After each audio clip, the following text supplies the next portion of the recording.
benvenuti al Meteo.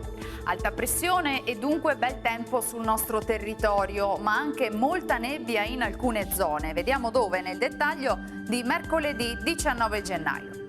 Sul Veneto tempo stabile ovunque, non sono attese piogge. Cielo in prevalenza sereno sulle zone montane e pedemontane. Nuvoloso invece per nubi basse con foschie e nebbie, specie nelle ore più fredde, sul resto della pianura. Spesso saranno fitte e persistenti, specie lo vedete nel Padovano, sul Veronese e sul Rodigino. Altrove invece maggiori schiarite.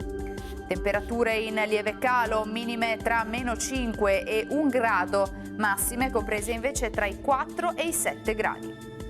Ci spostiamo ora sul Friuli Venezia Giulia, anche qui avremo inizialmente qualche addensamento sulle aree pianeggianti, ma a seguire più sole dappertutto.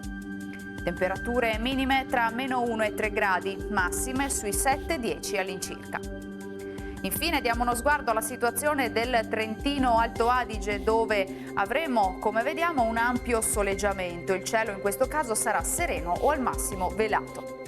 Temperature minime intorno a -3, -2 gradi, massime infine sui 7 gradi. Dal meteo per ora è tutto, vi auguro come sempre un buon proseguimento in compagnia di Antenna 3.